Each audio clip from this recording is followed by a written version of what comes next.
todos los que están conectados en este momento y deseo agradecer obviamente a Lourdes Torres toda su amabilidad y en su nombre a la Comisión Nacional de Bioética. ¿Por qué, rápidamente, por qué seleccionamos este tema? Primera actividad científica de la Sociedad Dominicana de Psiquiatría. Actividades que van desde este noviembre hasta noviembre del año entrante. Y habrán actividades prácticamente todos los meses. Pero era pertinente, era necesario, a mi humilde entender, empezar con ética y psiquiatría. ¿Por qué? Sencillo, porque el conocimiento, por más conocimiento que tengamos, sin la actuación correcta, no sirve de mucho. Y ahí es que entra la ética y nos facilita no solamente el ejercicio profesional, sino la vida cotidiana, la vida en sociedad. Yo me siento regocijado al pasarle los micrófonos a la señora Lourdes Torres, quien tiene a bien dar algunas breves palabras y presentar a nuestro querido Vicente Vargas Lemonnier. Buenas noches, gracias. Muy buenas noches a todos. En nombre de la Comisión Nacional de Bioética Incorporada, para nosotros, tal como ha dicho el doctor Almanza, ha sido la solicitud que él nos hiciera una muy buena oportunidad para tener el poder hacer realidad el lema de nuestra comisión en este periodo, que es integración y avance.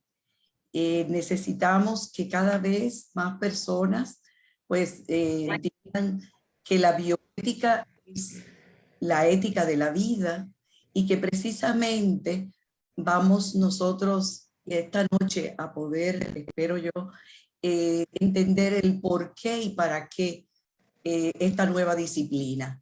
¿Y quién mejor que el doctor Vicente Vargas Lemonnier para estar con nosotros, que es egresado de la maestría de bioética y que precisamente cumple con los dos roles? Además es psiquiatra, colega de muchos aquí presentes, y que precisamente desde que le invitamos dijo, pues claro que sí, yo estoy en la mejor disposición. Y nosotros felices porque hemos tenido la oportunidad de contar con él para esta actividad. Voy a permitirme darle a conocer lo que muchos aquí presentes probablemente tengan el conocimiento, porque son colegas, como le decíamos, y los que no son amigos y hermanos. Por ahí anda una hermana tuya, Vicente, y precisamente esa información no le va a ser novedosa, pero el asunto de la formalidad, ¿verdad?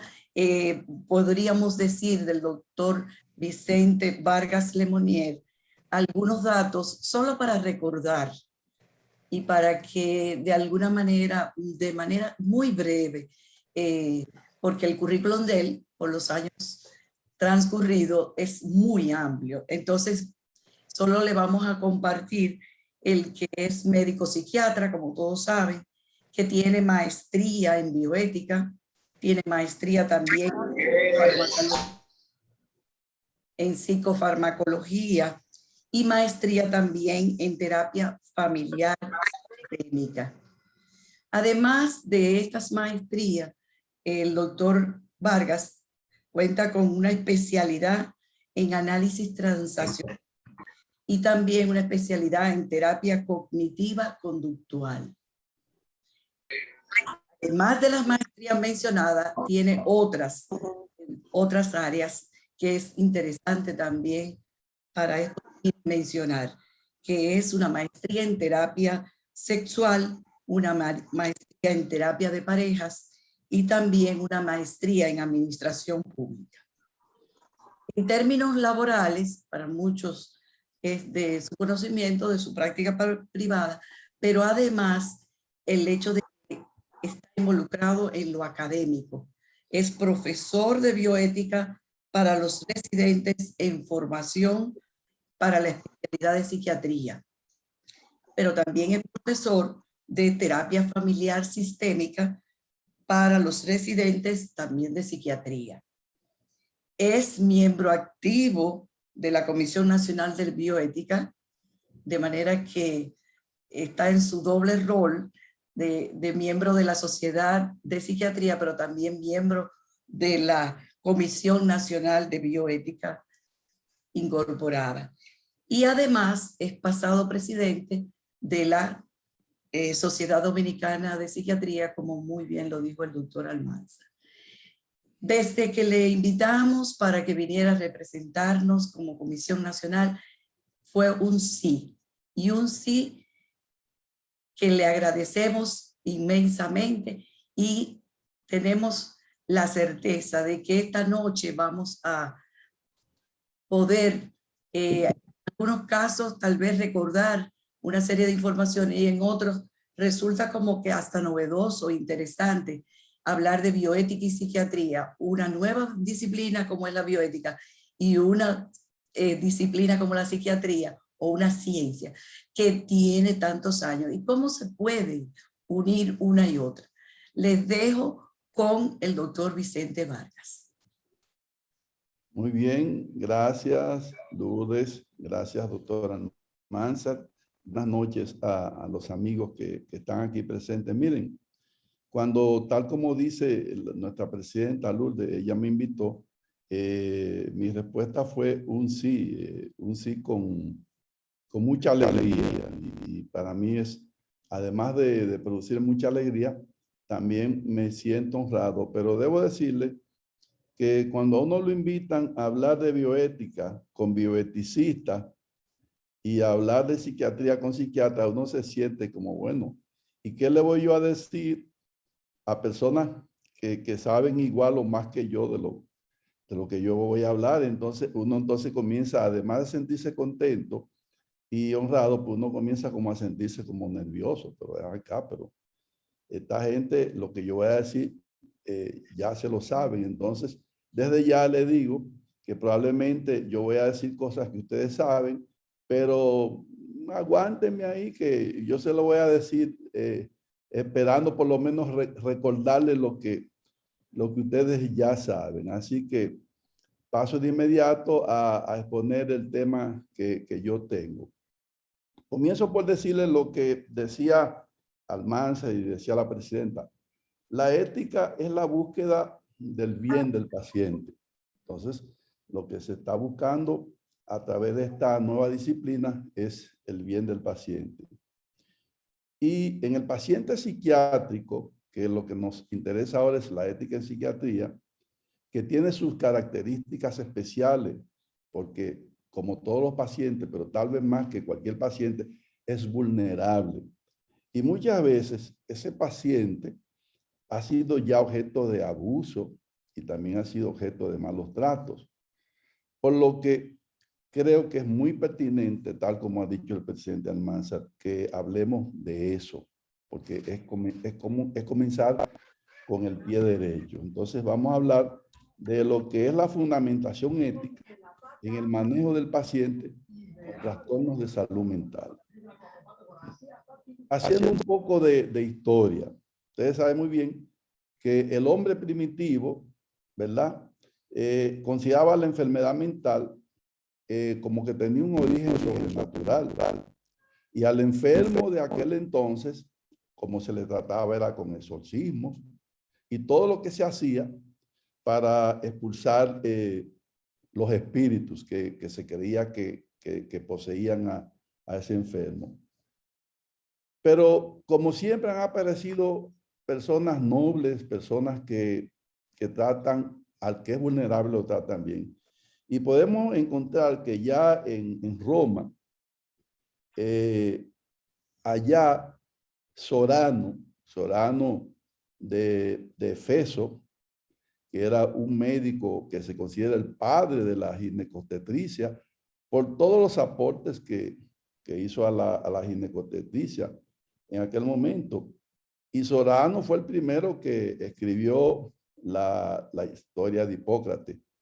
Pero ese personaje, ese doctor, nacido en Turquía, pero que ejerció en Roma por su fama y su prestigio, se atrevió, aunque él escribió la historia de Hipócrates, se atrevió a enfrentar a Hipócrates, porque ustedes saben que antes los sabios, cuando no sabían algo, se lo suponían. Hipócrates decía que el niño nacía hembra o varón, dependiendo de dónde se hiciera la concepción.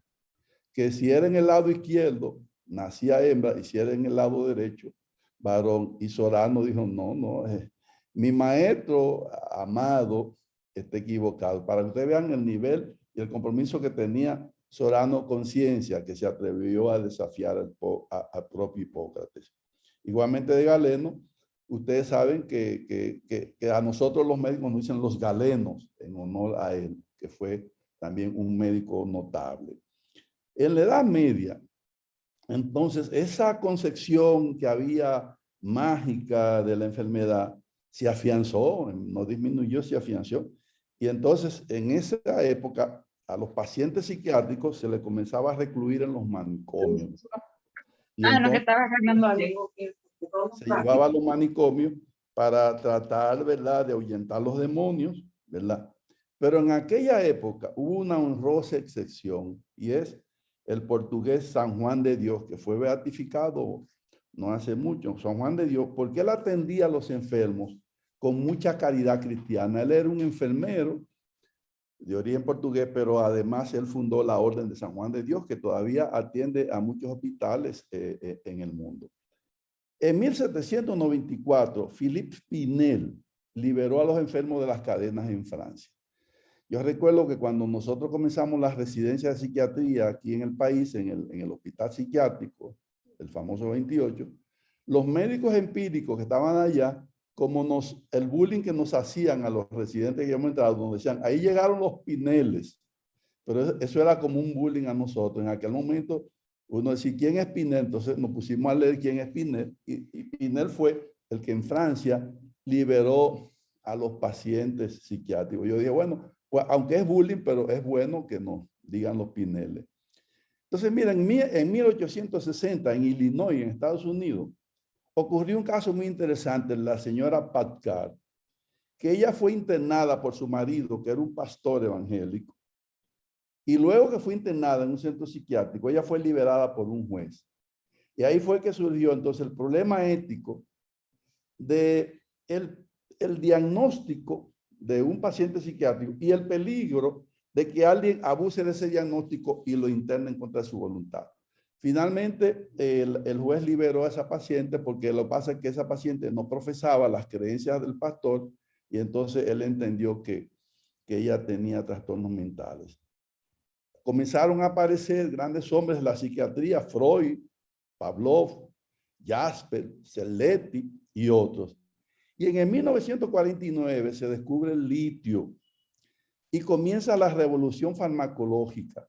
Entonces en el 52 aparece la clorpromacina y los antidepresivos y los ansiolíticos.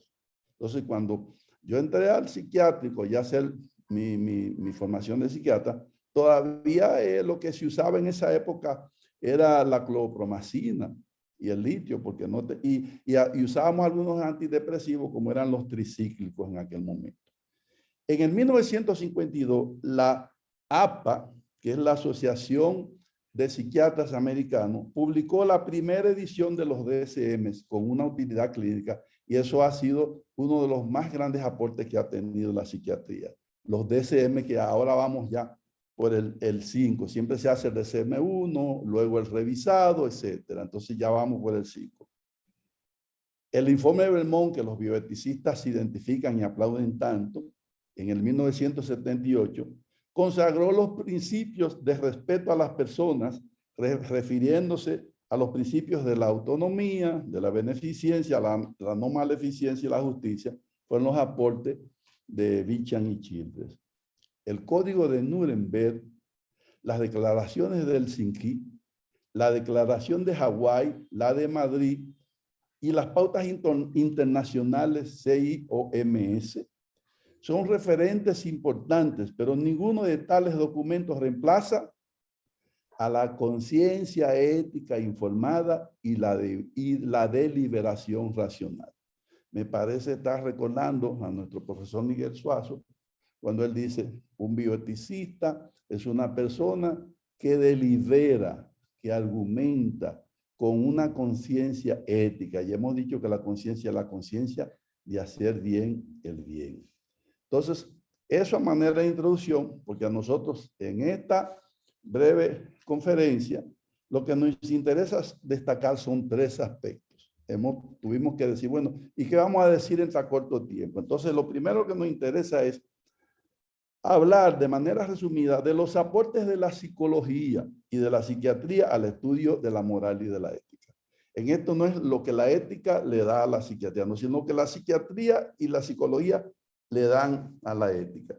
Y tenemos que hablar de muchos, pero hemos escogido algunos. Escogimos, bueno, vamos a hablar de Maslow, vamos a hablar de Piaget, vamos a hablar de Colbert, ¿verdad? Estos 2 últimos, Piaget y Colbert, son importantes por su aporte que hacen sobre la moral y la cognición.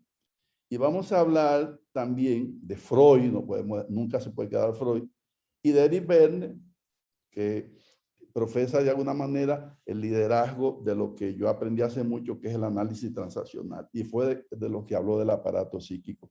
Y tenemos que mencionar las neurociencias porque estamos en un mundo donde la psicología y la psiquiatría han avanzado ahora hacia las neurociencias. No podemos dejar hablar de las neurociencias.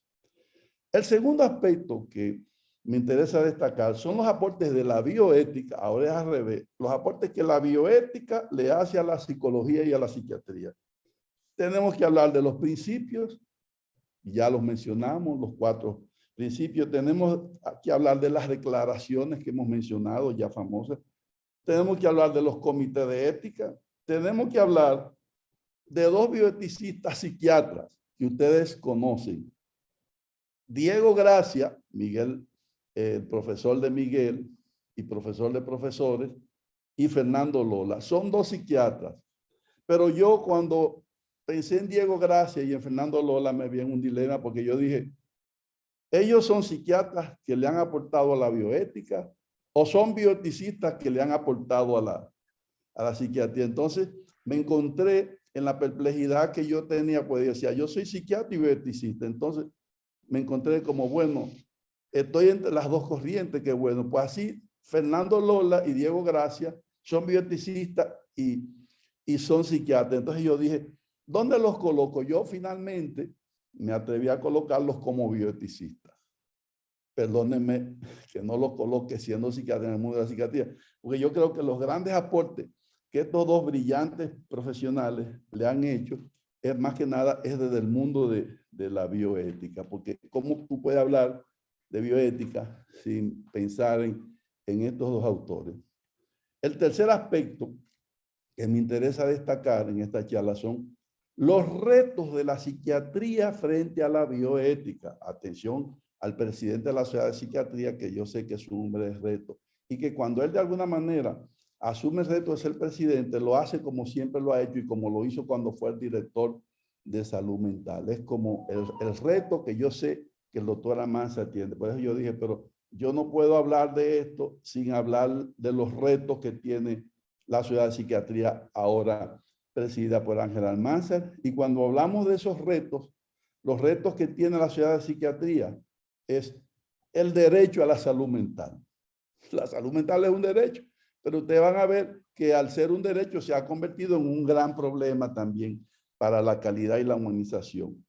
Vamos a hablar también de los desafíos de trabajar en un sistema de salud defectuoso, porque para nadie es un secreto lo defectuoso que son los sistemas de salud en nuestro y los de muchos países, cuando decimos que no tenemos todavía la atención primaria y ese que las ARS no quieren reconocer en el plan básico de salud la atención de psiquiatría. Entonces tenemos un sistema de salud defectuoso que no es un secreto para nadie.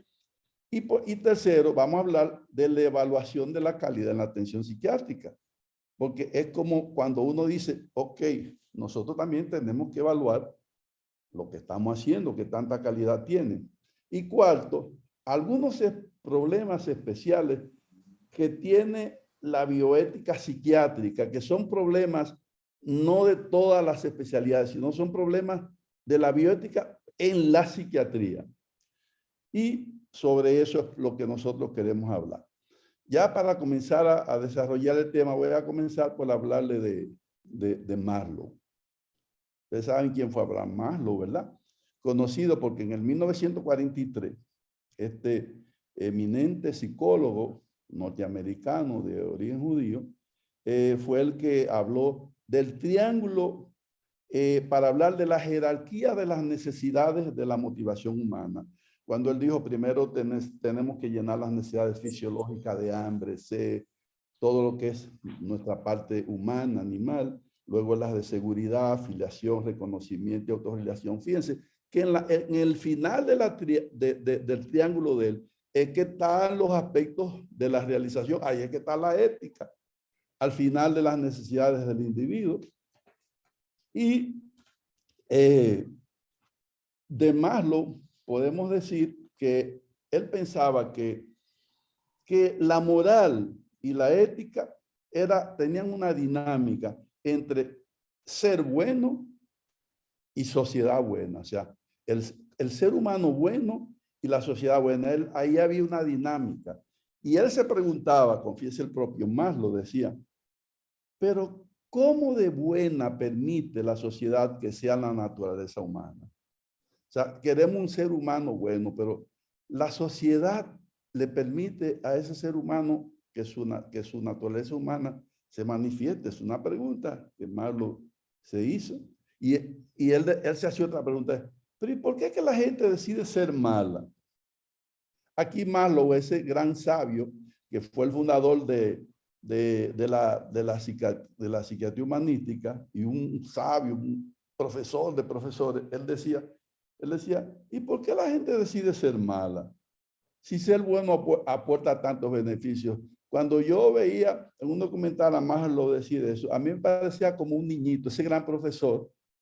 Es como un niñito, pero le decía, pero ¿y por qué que la gente decide ser mala si ser bueno aporta tantos beneficios? Yo lo oí como que me dio como hasta pena oír a Maslow hablar de eso. Un individuo que es de los psicólogos que más han aportado al conocimiento, un profesor también catedrático. Entonces yo dije, ¿habrá Maslow seguido y estudiado a Jean Piaget? Cuando Jean Piaget dice que el desarrollo moral, y aquí comenzamos a hablar del aporte de la psicología a la bioética, Piaget hablaba de desarrollo moral. Todo el mundo sabe que Piaget lo que hizo fue que estudió el desarrollo cognitivo, la evolución del individuo a través de las diferentes etapas. Los que son psicólogos saben de lo que yo estoy hablando. Y entonces Piaget decía, bueno, el aprendizaje de la conducta socialmente aceptada y de la adquisición e integración de las normas y valores transmitidos por las personas que rodean a niños se da en diferentes ambientes. Y entonces Piaget, que hablaba de eso, él comenzó a hablar del desarrollo moral, y él decía, y entonces cuando él hablaba de eso, él le decía que había 3 etapas en el desarrollo moral. Entonces, profesor, pero ¿por qué 3 etapas si usted ya nos dijo que hay 4 etapas? Acuérdense que la etapa primera es el desarrollo sensorio-motriz de 0 a 2 años. Y decía Piaget, porque el niño hasta los 2 años todavía no ha comenzado a desarrollar un pensamiento moral, ¿verdad? Porque ese pensamiento moral va a aparecer más adelante. Entonces, cuando él desarrolla esa etapa, ahí surge Lawrence Kohlberg, que para mí es genial, Lawrence Kohlberg. Mientras más lo leo, más lo estudio. Tipo es brillante. Porque él siguió a Piaget y él decía, yo estoy de acuerdo con Piaget. Y a mí me pareció como si Lawrence Kohlberg le estuviera respondiendo su pregunta a Maslow. Porque dice Lawrence, mira, aunque yo comparto con el profesor Piaget todo lo que tiene que ver con las etapas de la evolución, él decía, lo que pasa es que hay un elemento diferente. Piaget no tomó en cuenta que el desarrollo de la conciencia moral del individuo está ligada a la interacción con el ambiente. Y él decía, el desarrollo biológico es necesario, como dice Piaget, pero no suficiente. Según Colbert, no todos los individuos llegan a alcanzar las etapas superiores de este desarrollo y la mayoría de los adultos no llegan a la etapa quinta del desarrollo moral. Dice Colbert, espérate, hay gente que se quedan, que no llegan a la última etapa, porque la última etapa es donde el individuo llega a su desarrollo pleno moral, lo que más lo pone al final de la pirámide. Entonces, si bien es cierto que hay una serie de elementos que tienen que ver con ese desarrollo, decía Colbert, ahí está la maduración biológica, como dice Piaget, ahí está la influencia del ambiente, pero ahí está el ejemplo de los padres, ahí está el modelo propuesto por los profesores, y ahí está en el entorno en el que ha crecido. A mí me parecía como si Colbert le estuviera despejando sus interrogantes a Maslow. Yo no sé si ellos hablaron, pero es como si Colbert hubiera captado la interrogante de Maslow y para mí Colbert les respondió a Maslow. No podemos dejar de mencionar a Freud. ¿Quién se atreve a hablar de psicología y psiquiatría dejando a Freud fuera? Freud, todo el mundo, ustedes saben que fue el padre, fundador de la psiquiatría, fue el que habló del supra-yo, que es la parte más elevada de nosotros, habló del ello, que es nuestra parte instintiva animal, y habló del yo. Y él decía que el conflicto que había entre el supra-yo y el ello se resolvía cuando usted desarrollaba un yo fuerte. Esa base de Freud sigue siendo todavía de alguna manera lo que hacemos los terapistas cognitivo-conductuales cuando decimos que vamos a fortalecer la cognición del individuo para que pueda enfrentar la mayoría de sus problemas psiquiátricos. Luego aparece Verne, que es un seguidor de Freud, y yo entré a la psicoterapia a través del análisis transaccional, pues, por eso nunca puedo dejar de hablar de Verne, donde Verne dice que el padre, el adulto y el niño, los famosos tres círculos, PAN, él define el aparato psíquico. Entonces él dice, el padre es el concepto aprendido, el adulto es el concepto razonado y el niño es el concepto sentido de la vida. Y oiga lo que dice Verne, que eso yo lo aprendí cuando yo comencé a analizar a Verne, dice, la moral está en el padre. Y la ética, él dice, no, la ética es del adulto. Porque la moral es lo que tú haces porque te enseñaron tus abuelos, tu papá, y lo que ellos te enseñaron que estaba bien.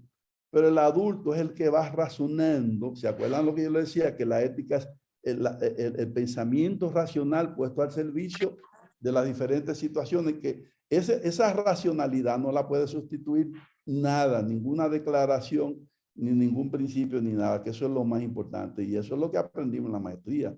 Aprender a razonar y argumentar las cosas y las situaciones que se presentan.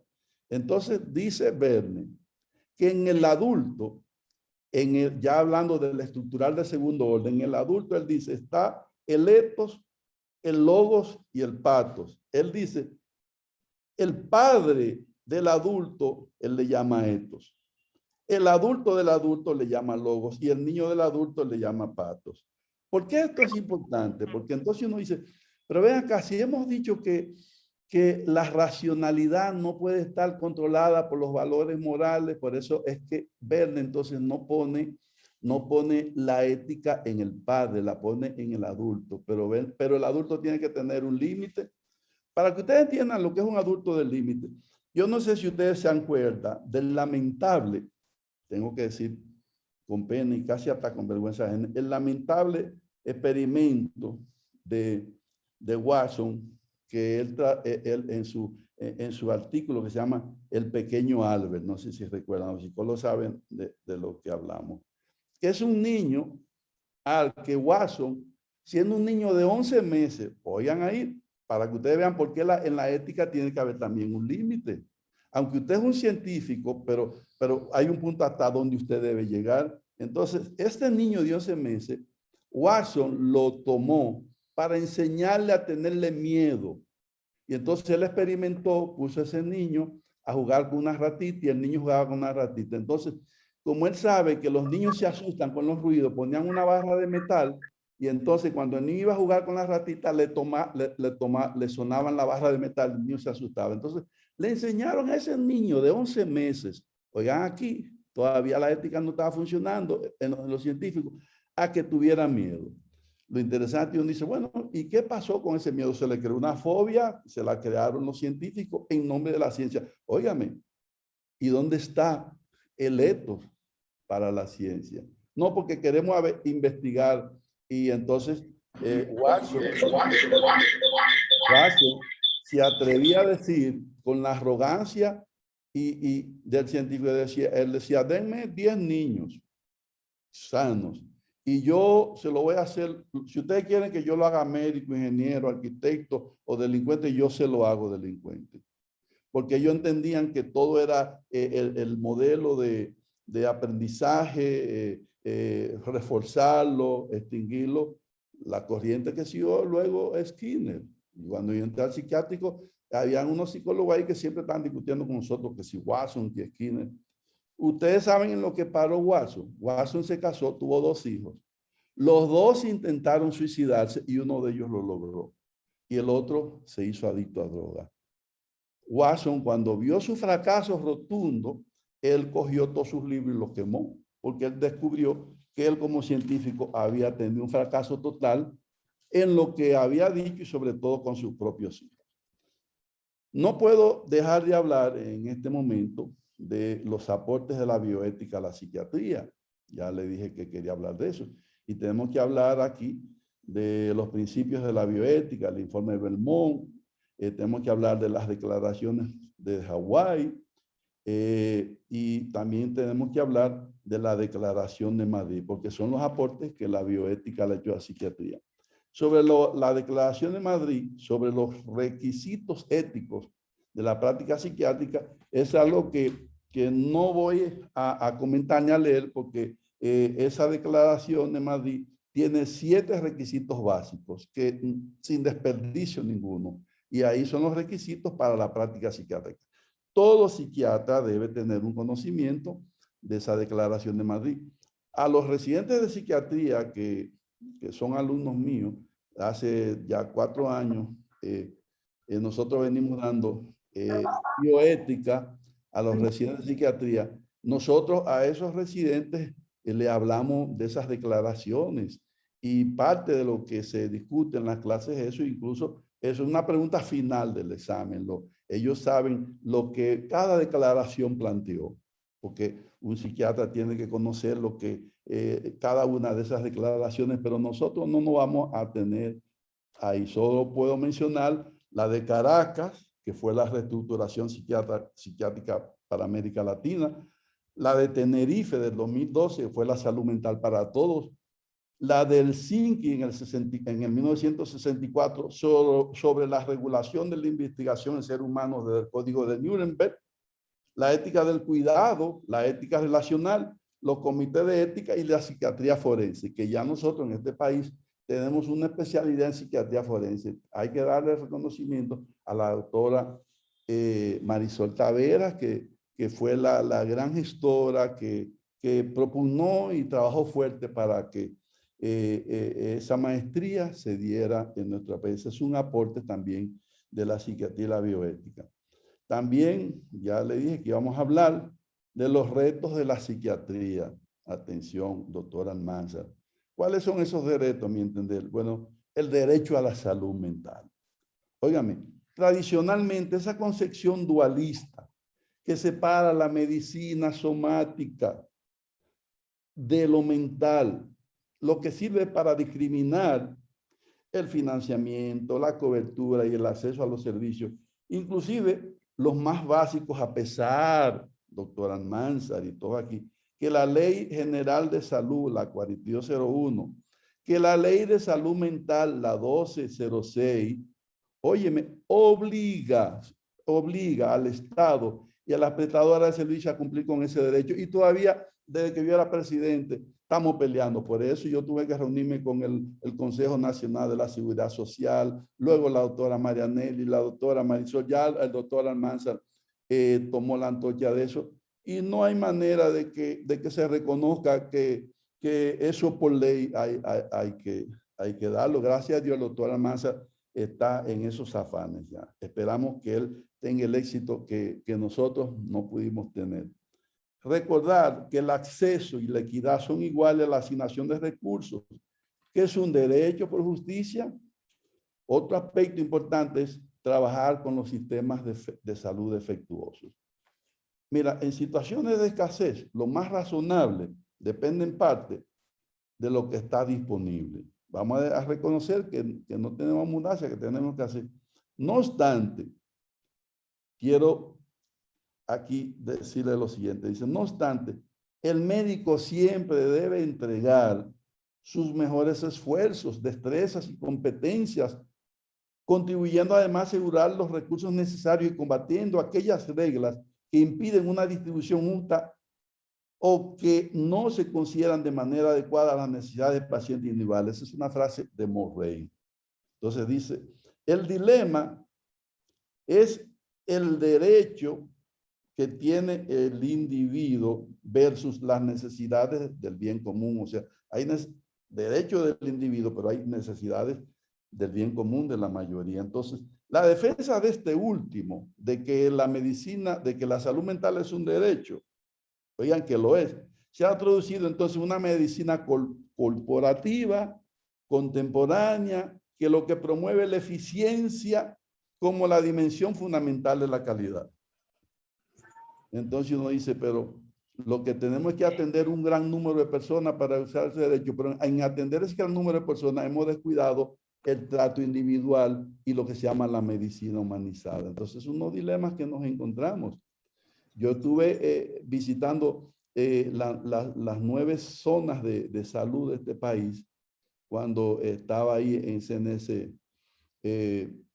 El doctor que estaba antes de Chanel, dando cursos de humanización en las 9 regionales. Estuvimos allá en San Francisco de Macorís. Entonces, veíamos que buscando la salud de la mayoría, se descuidaba mucho los aspectos individuales, lo que promueve tanto la bioética. Entonces, ahí es donde decimos que ese derecho también se ha convertido en un dilema. La evaluación de la calidad. Una profesión es un grupo ocupacional que se reserva la autoridad de evaluar la calidad de sus propios miembros. Los profesionales se ganan esa autoridad en parte mediante la relación de confianza con el público al cual sirven. Es una frase de Helio Freyson.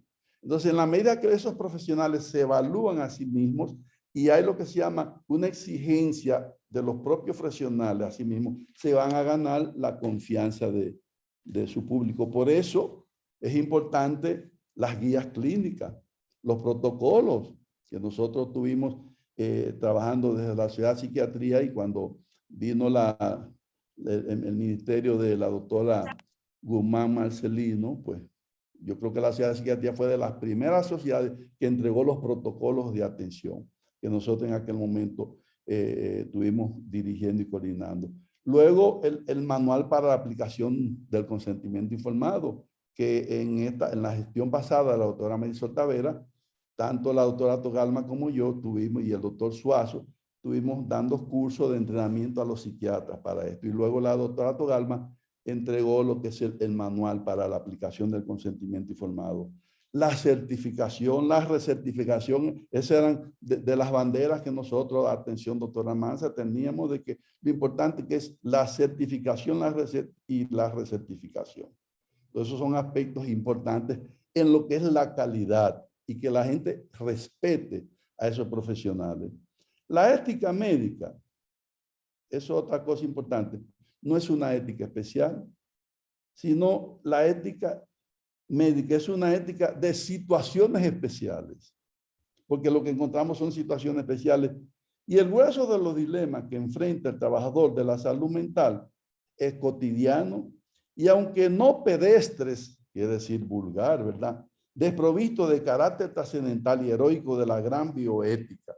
La bioética de la cotidianidad y de los usos sociales debe ser la materia preferente en un curso de bioética para profesionales psiquiátricos. ¿Ustedes saben quién dice eso? Un psiquiatra bioeticista, Fernando Lolas Stepke. Él dice eso, que la bioética de la psiquiatría es la bioética de la cotidianidad, porque en la psiquiatría hay todos los días un montón de cosas que no son casos, de esos casos dramáticos especiales, ¿no? Y el psiquiatra tiene que tener esa conciencia y esa racionalidad para estar manejando todos los días situaciones que nos ponen en dilemas. Finalmente, algunos problemas especiales de bioética, como son las dificultades de los estudios en sujetos humanos que no están del todo resueltas. En la bioética psiquiátrica encontramos el problema del placebo. Todo el mundo sabe, porque la declaración del Helsinki y la que se hizo del Helsinki, que dice que, y otras guías dicen que cuando se hace una investigación y se va a dar el placebo, al paciente hay que darle un medicamento que funciona, pero en psiquiatría no es así. Ustedes sabían eso, porque en psiquiatría en las investigaciones sí tenemos que usar el placebo, porque no solo estamos buscando la eficacia de un medicamento, sino estamos tratando de entender su mecanismo de acción. Por eso el placebo en psiquiatría tiene un tratamiento diferente al placebo en otras especialidades. La estigmatización. Entonces todo el mundo sabe que la gente no quiere que digan que está yendo al psiquiatra y la gente no quiere que se dé su diagnóstico. Aquí todavía tenemos los recetarios de control, donde para tú dar una benzodiazepina o los fármacos controlados, hay que poner el nombre, la cédula de dirección y todo de ese paciente. Entonces nos decimos, pero yo no puedo estar diciendo aquí que fulano de tal, que todo el mundo lo conoce, yo le estoy dando ese fármaco. Entonces muchas veces hay que darle la receta a un primo, a un tío o a una gente, porque en psiquiatría hay que cuidar la privacidad, porque aquí la gente estigmatiza mucho. Y los que más estigmatizan al paciente psiquiátrico y a los propios psiquiatras, ¿ustedes saben quiénes son? Los propios médicos. Los médicos nos dicen a los psiquiatras los loqueros. Eso es un bullying. Ya eso ha ido cambiando porque nos hemos ganando el respeto, porque cada día le hemos hecho saber a la clase médica que nosotros somos médicos tan preparados y cuidados sin más que ellos, porque ya para ser psiquiatra tú tienes que ser un médico internista calificado y tú tienes que sentarte a hablar de medicina de tú a tú con cualquier psiquiatra, de manera que eso ha ido cambiando mucho. Y el doctor Almanzar ha hecho sus grandes aportes también en ese cambio. Entonces, por esa estigmatización, entonces a veces uno tiene que cambiar el diagnóstico y decir que tiene una cosa que no es. El paciente tiene tal diagnóstico, pero ponle ahí que es estrés. Muchos pacientes, yo tengo que ponerle estrés, pero doctor, pero no me ponga ahí que yo tengo tal cosa, porque eso me va a crear un problema. Entonces ahí está la estigmatización. Entonces eso tiene que ver con la ética. Las deficiencias cognitivas. En demencia y en psicosis tenemos, ¿verdad?, que saber que a veces el paciente no puede decidir. O sea, la capacidad y la competencia en psiquiatría es diferente, que muchas veces tiene que ver para saber si con ese diagnóstico ese paciente puede, está en capacidad de discernir y tomar decisiones. El secreto y la confidencialidad en la investigación en psicoterapia. Entonces tenemos otro problema para los trabajos de psicoterapia. Y por último, también tenemos que hablar de la psiquiatría forense, porque su servicio no es a la persona. Oiga, tú al paciente lo ves, pero el servicio, cuando tú haces psiquiatría forense, no es al paciente. El servicio es a la sociedad. Entonces, nosotros cuando hacemos los peritajes, hacemos ya tenemos aquí la maestría de psiquiatría forense, ya lo mencioné. Ahí hay dos brillantes psiquiatras recién graduados preparándose y vamos a tener ya más especialistas forenses aquí. Entonces, yo te veo, te analizo, te hago el diagnóstico, pero es para mandársela a un juez y que eso vaya a un tribunal. Entonces, el servicio no es al paciente mismo, el servicio del psiquiatra forense es a la sociedad. De manera que con eso les he dado los aspectos que a mi juicio pueden ser de interés para esta conferencia. Y nada, el doctor Almanzar me dijo que no nos extendiéramos mucho porque queríamos dejar luego un tiempo para, si las personas quieren hacer preguntas o hacer comentarios, pues esperamos con eso, por lo menos haberlos motivado a ustedes para que hagan sus aportes, sus opiniones, sus preguntas y comentarios. Así que muchas gracias por la atención prestada.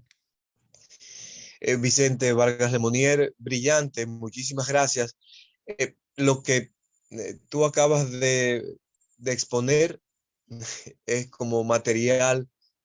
Yo fui segmentando tu exposición y yo dije, bueno, pero este segmento es material de una conferencia. Y al rato me doy cuenta de que de nuevo hay material para otra conferencia y así hasta el final. De hecho, yo creo que la segunda actividad que tendremos es una conferencia sobre psiquiatría forense. Y ya eso está hablado con la doctora Katy Gómez. Pero bueno, es que eh, dice Elizabeth Díaz que le quité la palabra de la boca con lo que acabo de decir. Sí, material casi verborreico, o sea, material que se fue concatenando hasta desaguar en todo lo que tiene que ver con pasar del tratamiento al buen trato.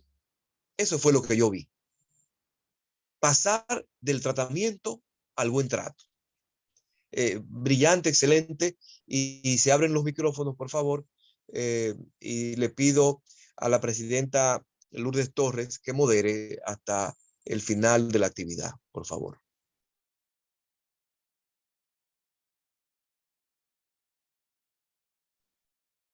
Simplemente el que quiera preguntar lo puede hacer, sea levantando su mano. Hay un icono que dice reacciones, donde está la mano, levantar la mano en caso de que estén en una computadora. Y también las preguntas o las intervenciones pueden ser, comentarios también pueden ser por el chat y lo leeremos si fuera necesario. Ustedes escogen.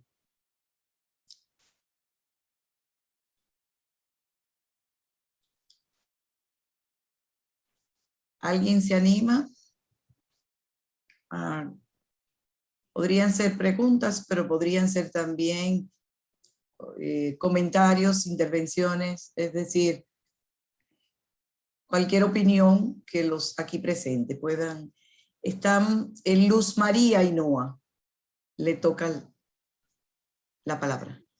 Sí, buenas noches a todos.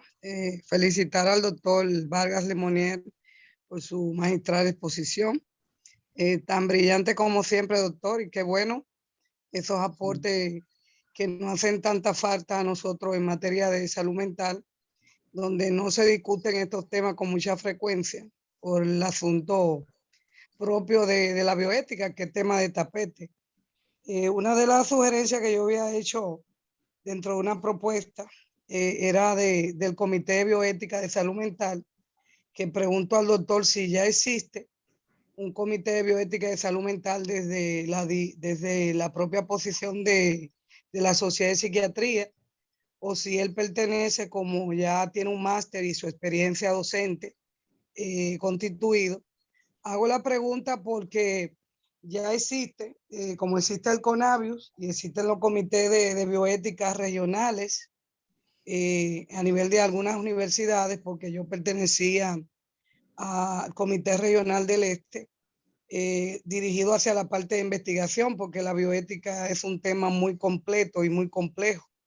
En este caso, usted tocó una parte que tiene que ver con la bioética en psiquiatría, pero existe la bioética en la investigación, la bioética que involucra todo lo que tiene que ver los procesos, desde la rectificación, la certificación y todo, es muy completa.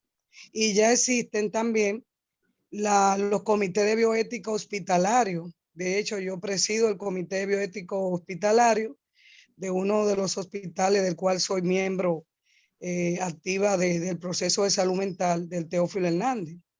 Con relación a eso, ese aporte en esa parte, y considerando de que existen ya varios comités, tanto intrahospitalario como a nivel universitario, como a nivel de lo que es del CONAVIUS y a nivel regional, esta parte frente a, como usted dice, un sistema, me gustó ese término, de lo que es un sistema de salud defectuoso, una forma muy diplomática para decir disfuncional, y que es la realidad de lo que es la realidad de la bioética tan bonita, pero que no va a la realidad de los derechos de la salud, que tiene que ver con la equidad, con la igualdad, con lo que es la calidad de profesional, con lo que es la calidad del servicio, con lo que es la calidad propia del nivel de atención, y no tenemos eso.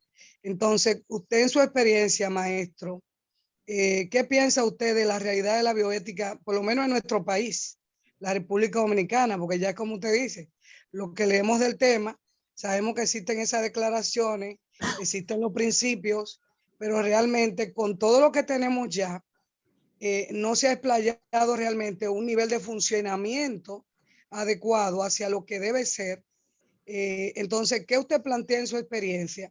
Y si existe en la Sociedad de Psiquiatría ya ese comité establecido como propuesta o ya diseñado, y qué usted propone frente a la realidad de nuestro país y los servicios de salud.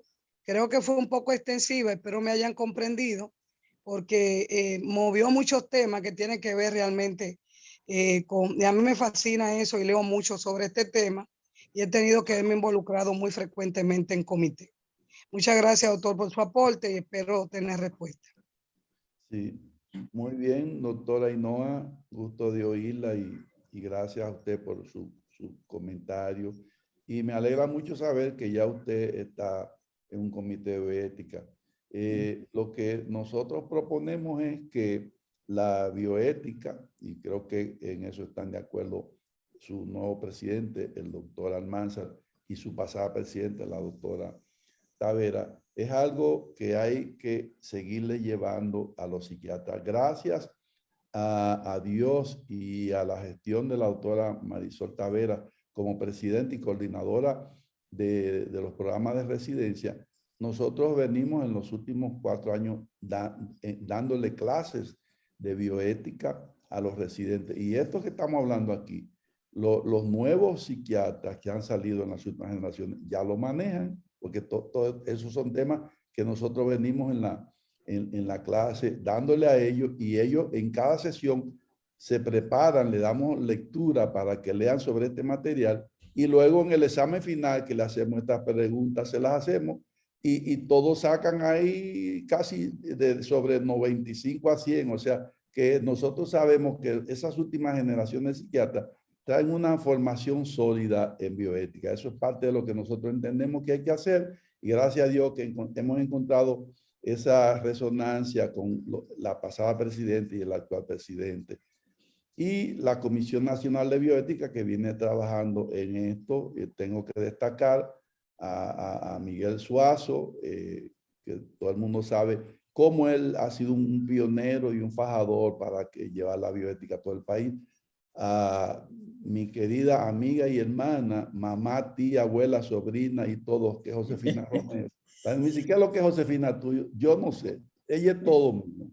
Y Togalma Rodríguez también, mi querida amiga, destacadísima médico y también destacadísima bioeticista. Y Togalma ha venido, hemos ya trabajado con la Sociedad de Psiquiatría, dimos cursos de consentimiento informado a un grupo de psiquiatras por la gestión de Marisol Tavera. Entonces nosotros decimos que hay que seguir haciendo eso. Su pregunta de que si hay un comité de ética en la Sociedad de Psiquiatría, no existe ese comité como tal. Pero ahí tenemos un nuevo presidente, que es una persona muy abierta y comprometido con todo lo que sea la calidad y la mejoría y el progreso. El doctor Almanzar tendría la última palabra. Nosotros a los residentes siempre le decimos que cuando se habla de atención primaria, que también en la atención primaria, en cada unidad de atención primaria debería haber un comité de bioética de atención primaria, porque desde ahí que hay que comenzar, pero todavía ni siquiera estamos dando la atención primaria, pero ahí hay que llevar el comité de bioética. A cada sección, a cada barrio, donde quiera que haya algún centro de servicio, debería haber comité de bioética, porque es que la ética es algo que se presenta todos los días. Hay situaciones que a veces uno no debe decidir solo. La bioética es la cotidianidad. Hay un montón de cosas que el médico y sobre todo el psiquiatra tiene que decir todos los días. Es lo que yo le dije que dice el doctor Fernando Dolas, que es un psiquiatra. Dice, eso es en la psiquiatría es el pan nuestro y no son grandes casos, no, sino es la ética de la cotidianidad que propone el doctor Lola. Entonces, veo su inquietud y me identifico con ella, pero yo diría que hay que seguir trabajando y falta mucho por hacer, aunque ya hay personas que han comenzado y tenemos que reconocer a esas personas que han comenzado, que ya los mencioné, y algunos que no han mencionado, que están oyendo esta charla, perdónenme a los que yo no he mencionado, pero podrían mencionarlos a todos ustedes, a Lourdes, a Selma Zapata, doctor Fran Gómez, y los que se me queden, discúlpenme, pero hay mucho que hacer. Permiso, señor Vargas, excuse. Sí. Bueno, me pareció interesante, o sea, el planteamiento que tiene que ser que en la bioética debe tomar los principios correspondientes en cada cosa que se trabaja a nivel comunitario. También, perdón, el colmado estaba cerca de donde estoy hablando. Perdón, lo que me iba diciendo. Es interesante y es importante notar que el tema de la ética, es decir, que se cumplan todos los principios a la forma de ejercer por no solo la psico y la psiquiatría, la psicología, sino cualquier psiquiatría, sino cualquier rama de la salud mental. Es decir, hablamos de que la ética hay puntos donde no solo porque es antiético de por sí, sino también, mejor dicho, porque puede causar daños en las personas a las que trabajamos. Y realmente es interesante ver a lo largo de la historia cómo se ha buscado la mejora de condiciones a la hora de trabajar la salud mental. Perfecto.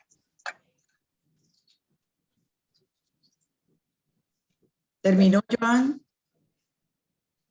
Bien. Sí. Ok. ¿Alguien más quiere hacer alguna pregunta o hacer algún comentario? Porque siendo respetuoso con el tiempo, el doctor Almanzar había designado 10 minutos y ya para preguntas y respuestas se han estado agotando. Pero si alguien de lo contrario, entonces le paso al doctor Almanzar. Sí, muchas gracias, señora Torres. Queremos ser específicos con el tiempo, honrar una hora para que una próxima vez que llamemos a un encuentro parecido a este, nadie le tenga miedo a entrar porque va a pensar que se va a extender. No, nos sometemos a una hora, estamos a la hora justa de cuando iniciamos formalmente y yo primero quiero agradecerle a usted particularmente, señora Lourdes Torres, y en usted a la Comisión Nacional de Bioética. Quiero agradecer al doctor Vicente Vargas Lemonier, brillante, y quiero agradecer a cada una de esas 60 y tantas personas que nos mantuvimos hasta el final escuchando estas sabias palabras. Muchísimas gracias y buenas noches a todos, a todas. Buenas noches. Buenas noches. Gracias, Vicente. No hay de qué. Gracias a usted, presidenta. Namaste. Buenas noches. Buenas noches. Buenas noches para todos. Gracias. Buenas. Buenas noches. Buenas noches. Gracias. Buenas noches. Buenas noches. Muy buenas noches.